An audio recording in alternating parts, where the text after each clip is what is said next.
तो हेलो जी। तो फिर क्वेश्चन स्टार्ट करते हैं हम लोग। फर्स्ट क्वेश्चन पढ़ते हैं हम। A free electron of energy 2.6 electron volt energy collide with H plus ion. This result in the formation of an hydrogen atom in the first excited state and the photon is then released. Find the frequency of this emitted photon. तो ये Planck constant वगैरह वगैरह options दिए हैं। ये million हर्ज में है, तो कैपिटल एम का मतलब होता है हमारा मिलियन हर्ज। तो फिर ठीक है, स्टार्ट करते हैं हम लोग। क्वेश्चन था, पहला सवाल है हमारा कि एक इलेक्ट्रॉन फ्री इलेक्ट्रॉन है, वो H प्लस आयन के साथ कोलाइड करता है और वो वन न्यूट्रल H एटम बनाता है इन फर्स्ट एक्साइटेड स्टेट में ये बनाता है। तो फिर चलते हैं। इसकी एनर्जी हमें दी है 2.6 इलेक्ट्रॉन वोल्ट। और देखिए, ज़्यादातर लोगों की गलती पहले ही सी में हो जाती है, उसके अकॉर्डिंगली भी यहाँ पे भी ऑप्शन सेट करे हैं जेई वालों ने। तो फर्स्ट एक्साइटेड स्टेट का मतलब जानते ही हो कि n बराबर 2 होता है। मैंने आपको पिछले वीडियोस में बताया था कि इनकी एनर्जी आप याद कर लीजिएगा। n बराबर 1 के लिए एनर्जी होती है -13.6 इलेक्ट्रॉन वोल्ट, इसकी होती है -3.4 इलेक्ट्रॉन वोल्ट, इसकी होती है -1.51 इलेक्ट्रॉन वोल्ट, ऐसे सो ऑन। तो हमको फिलहाल इस वाली एनर्जी से मतलब है, क्योंकि हमारा हाइड्रोजन एटम यहाँ पे बना हुआ है।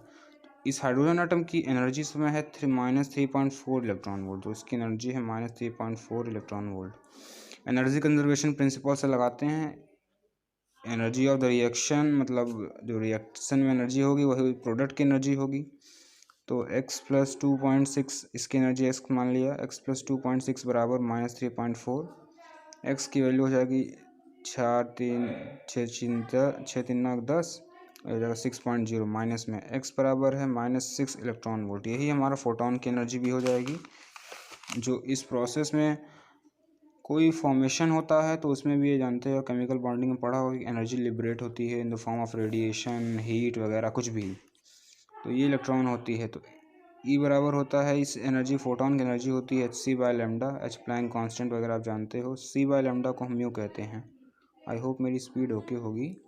H नहीं हो गया, अब म्यू निकालना है हमें, तो E अपॉन हमारा H हो जाएगा। यहाँ से म्यू की वैल्यू निकालते हैं हम 6।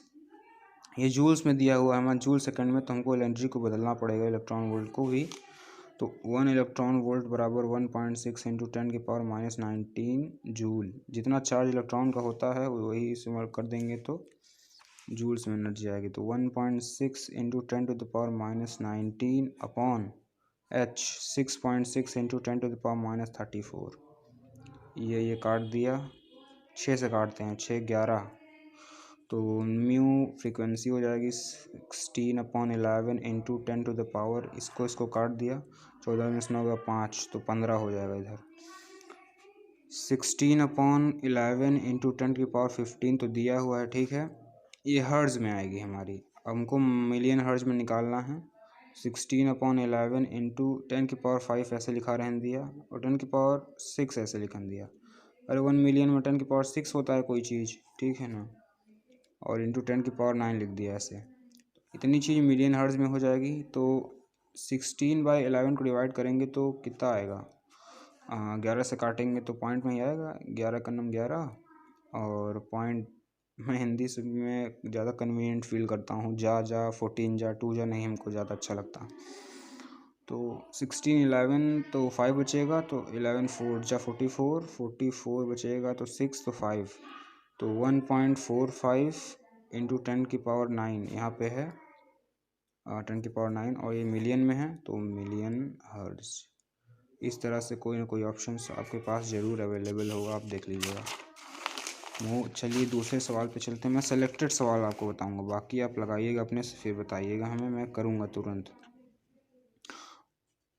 क्वेश्चन 3 अच्छा है। The recoil speed of hydrogen atom after it emits a photon in going from n बराबर 5 टू n बराबर 1 स्टेट विल बी।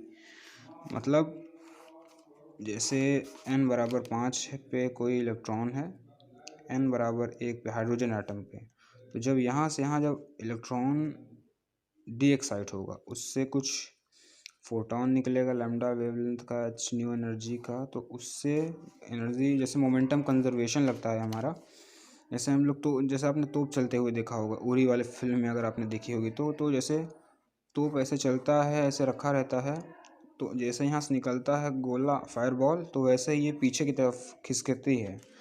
उसी तरह से जब ये इधर से एनर्जी मतलब इलेक्ट्रॉन डी एक्साइट होगा, उस तरह से हाइड्रोजन एटम पीछे खिसकेगा।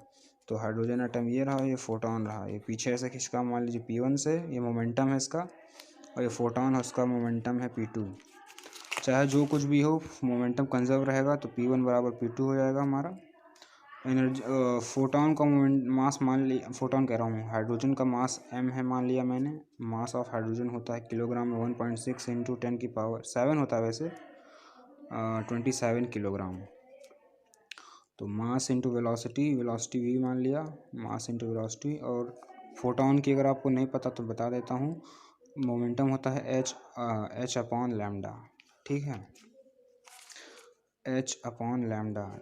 तो यहाँ से v की वैल्यू आ जाएगी h अपॉन m लैम्डा। अब यहाँ पे हमारे पास वेलोसिटी हमें h पता है, m पता है, लेकिन लैम्डा नहीं पता है। तो लैम्डा हम के लिए दिया है कि ये 5 से 4 में आ रही है। ये हाइड्रोजन एटम है, तो पहले की एनर्जी होती है -13.6 इलेक्ट्रॉन वोल्ट, और पचवे की होती है -0.54 इलेक्ट्रॉन वोल्ट, ठीक है। तो यही एनर्जी गैप होगा, तो डेल्टा E बराबर होता है hc/लैम्डा। जितना ज़्यादा मतलब कि जितना ये एनर्जी गैप होती है, जब डी एक्साइटेशन होता है, तो उतना ही एनर्जी का ये फोटोन निकलता है। तो फोटोन की एनर्जी ये हो गई। इस एनर्जी डिफरेंस का जो मैग्नीट्यूड है वो फोटोन की एनर्जी के रूप में निकलती है। डेल्टा E 13.6 में से इसको घटाएंगे तो 13 में से 0 उधर हो गया 6, तो 12.09 आएगा, बराबर hc/लैम्डा। 12.1 ले लिया इसे, और hc ऐसे लिखा रहा बाय लैम्डा। यहाँ से 1/लैम्डा की वैल्यू आ जाएगी 12.1 अपॉन hc, ठीक है। वही मैं यहाँ पे आके सब्सटीट्यूट करता हूँ। तो v है velocity of recoil of hydrogen, h upon m, 1/लैम्डा की वैल्यू हो जाएगी 12.1 अपॉन hc। h से h कट गया, इससे देखिए फ़ायदा हुआ। 12.1 अपॉन मास ऑफ ये क्या, और ये एनर्जी जो है 12.1 इलेक्ट्रॉन वोल्ट में है। तो और ये हमारा प्लैंक जो था, ये जो आएगा मीटर पर सेकेंड, एनर्जी मतलब कि स्टैंडर्ड में होती है, तो इसको हमको जूल में बदलना पड़ेगा। तो 1.6 इंटू 10⁻⁻19 से मल्टीप्लाई किया मैंने। मास ऑफ हाइड्रोजन रख दिया 1.67 होता, तो 6 ले लिया बेटर कैलकुलेशंस के लिए। 27 मल्टीप्लाइड बाय हमारा c है स्पीड ऑफ लाइट, 3 इंटू 10⁸। तो देखिए, अगर इस पावर को मैं ऊपर ले जाऊंगा, 10⁸ है, और ऊपर है 10⁻−19, तो 18 9 27, तो ऊपर जाके ये सब कट जाएंगे। 1.6 ये भी कट जाएगा, तो आखिरी में बचेगा 12.1 अपॉन 3, तो 4.33 मीटर पर सेकंड के आसपास इसकी स्पीड आएगी, ठीक है। तो ये हमारा हुआ सवाल, ठीक है। अगले पे चलते हैं। मैच कर रहा होगा ऑप्शन कोई ना कोई, शायद यही वाला है। ये भी आप कर लीजिएगा, अपने दिमाग लगाइएगा। आप केमिस्ट्री पढ़े होगे, बामन लाइमर उसी पे बेस्ड है। तो अगला सवाल, हाँ 55, मैं सिलेक्टेड ही बताऊंगा जिसमें मल्टीपल कंसेप्ट है, जो आपकी नॉलेज को बढ़ाएगा, ठीक है।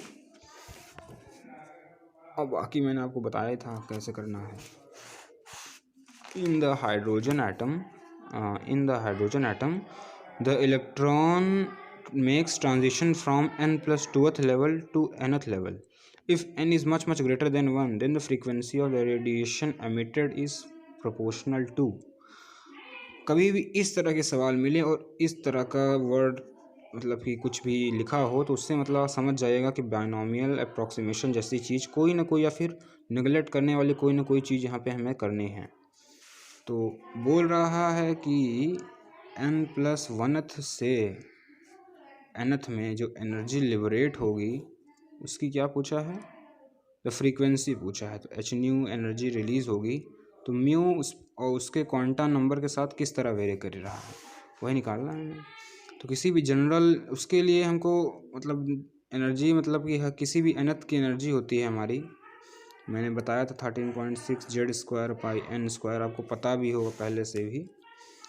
En की वैल्यू हमें ये पता है, En+1th की क्या हो जाएगी फिर, -13.6 Z²/n+1 का स्क्वायर, ठीक है। और ये बोला है किसके लिए है, कहाँ है सवाल हमारा, अबे हाँ, इन हाइड्रोजन एटम के लिए बोला है। तो हाइड्रोजन के लिए Z की वैल्यू 1, ये हो जाएगा -13.6/n², ये हो जाएगा हमारा -13.6/n+1 का होल स्क्वायर। जब एनर्जी जो एनर्जी निकलेगी इसी एनर्जी गैप के बराबर होगी, जो कि हमें यही एनर्जी देगी फोटोन की। तो डेल्टा ई बराबर HC/λ लिख दिया मैंने। Delta E final energy minus E, ये भी निगेटिव ही है। इसको इससे माइनस करेंगे तो 13.6 कॉमन हो जाएगा। 13.6 कॉमन निकाल लिया और यहाँ पे बचेगा 1/n² माइनस 1/n+1 का स्क्वायर, यही बराबर होगा HC/λ को म्यू लिखते हैं। ठीक है, 13.6। अब एलसीएम ले लेंगे। n+1 का whole square minus n² upon n² into n+1 का होल स्क्वायर बराबर हो जाएगा हमारा h न्यू, और उसके साथ 13.6 ऐसे लिखा रहने दिया। ठीक है, a² minus b², a plus B A minus B, तो एक ब्रैकेट में n+1। बाकी चीज़ नहीं लिख रहा हूँ क्योंकि अब कांस्टेंट की क्या लिखना है, इसमें प्रोपोर्शनैलिटीज चेक करनी है। n+1 प्लस n एक साइड में, n+1 माइनस n एक साइड में, अपॉन n² इंटू n+1 का होल स्क्वायर बराबर h न्यू। यहाँ पे n से n कट जाएगा, यहाँ पे हो जाएगा हमारा 2n+1 और इधर n, यहाँ पे बचेगा n² अपॉन n+1 का होल स्क्वायर। n बहुत बहुत बड़ा है 1 से, ये वाला 1 ख़त्म हो जाएगा, ये वाला 1 भी ख़त्म हो जाएगा। ऊपर बचेगा 2n इंटू n पहले से लिखा रहा, यहाँ पे नीचे n², और यहाँ से 2n और n नीचे ख़त्म हो जाएगा, यहाँ पे n बचेगा। n कहाँ से बच गया भाई, यहाँ तो 1 है, वही तो मैं सोचा, याद था सवाल मुझे ना। 2n इंटू n² इधर, यहाँ पे ख़त्म हो जाएगा 1, तो n² बचेगा। एक n से n काट देंगे तो 2/n³, तो म्यू की वैल्यू प्रोपोर्शनल है 1/n³ के। फिर से देख लीजिए एक बार, यहाँ तक डेल्टा ई बराबर HC/λ निकाला, डेल्टा ई निकाला मैंने यहाँ से, final energy minus initial energy किया, ये हुआ बराबर h न्यू। ये सब कांस्टेंट वगैरह थे, इसी में मैंने कचड़ा कर दिया, माफ़ करिएगा, लेकिन समझ में आया होगा। म्यू इज़ प्रोपोर्शनल टू, यहाँ पे निगलेक्ट कर दिया क्योंकि आप दिया हुआ है सवाल कि n बहुत बड़ा है, तो किसी भी बहुत बड़ी चीज़ में किसी भी बहुत ही बड़ी चीज़ में अगर कोई छोटी चीज़ जुड़ती है तो उसका कोई वजूद नहीं होता है। ठीक है, तो ऑप्शन होगा कोई ना कोई। अरे भाई साहब बहुत गर्मी है यार।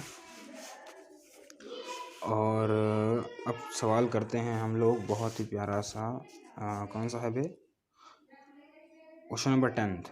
बहुत ही सही सवाल था ये। क्वेश्चन नंबर 10 करते हैं हम लोग पहले। ठीक है, क्वेश्चन 10 हमारा कह रहा है, पढ़ते हैं पहले सवाल। An electron from various excited states of hydrogen atom emits radiation to come to ground state.